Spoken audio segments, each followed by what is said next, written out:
大家好，我係地產哥哥。新嚟嘅朋友記得訂閱、留言、俾 like， 支持一下頻道，等我可以每日為你送上最新最快嘅香港地產新聞。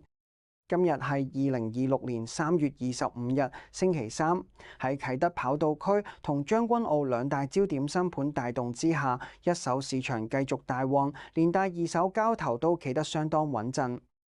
今日最矚目消息，莫過於中海外牽頭發展嘅維港灣畔進一步行動，突擊上載第2 B 期樓書，整個期數包含509伙，由1房到4房都有齊，主打換樓家庭客。呢個項目位處啟德跑道區正中地段，臨海景觀一流，市場預期開價會比同區項目稍為進取，料定價策略會偏向穩中求進。而隨住樓書上載，業界都估計短期內有機會公布首張價單，預計會掀起另一輪認購潮。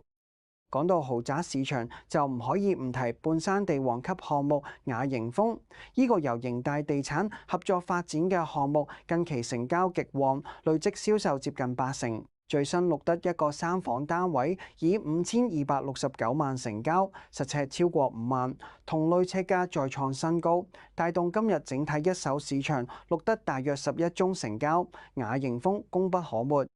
至於將軍澳日出康城方面，海堤灣亦非常進取，加推127伙，兼提價約1%，折實平均尺價大約16000蚊。樓花期約16個月，現時已經暫收超過2200票，首張價單超額認購近8倍，反映市場追捧程度相當驚人。信和置業同港鐵嘅合作，在今期再展現實力，項目定位清晰，用緊貼市場心理價策略，再加上康城區成熟發展支撐，絕對係近期焦點之一。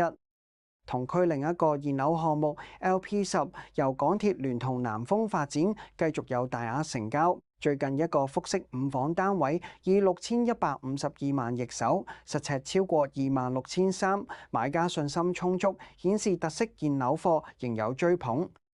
同期其他焦點新盤亦唔少，恒基地產旗下嘅紅磡首匯繼續加推50伙，折實入場價576萬，累收超過1000票，超額認購9倍。而永泰地產發展嘅上水雲香喺上個週末就錄得大約70宗成交，氣氛熱烈，北區盤再度冒起。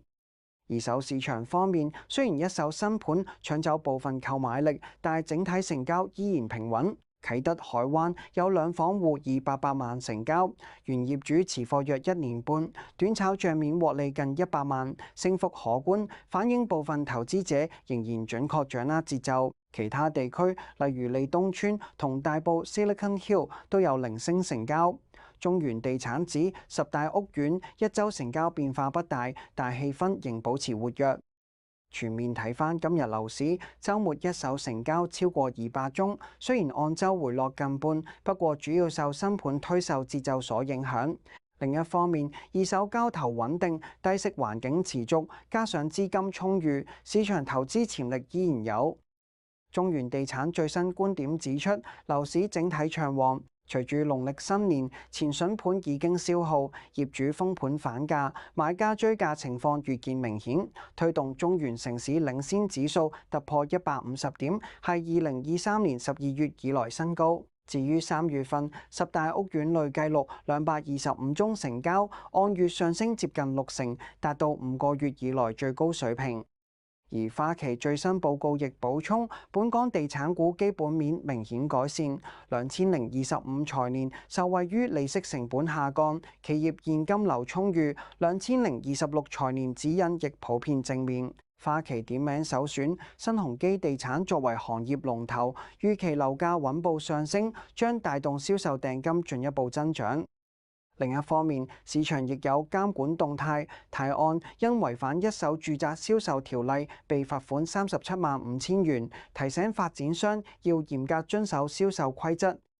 整體而言，香港樓市依然受到財富效應同低息環境支持，無論係豪宅定中價單位，需求都見穩定。不過，一手貨尾供應仍然需要時間慢慢消化。資深買家現階段睇中地段、發展商品牌同付款計劃靈活性，而市場普遍預期踏入第二季，樓市動力有望延續，尤其係啟德同將軍澳兩大重點區域，成交表現仍會領跑全港。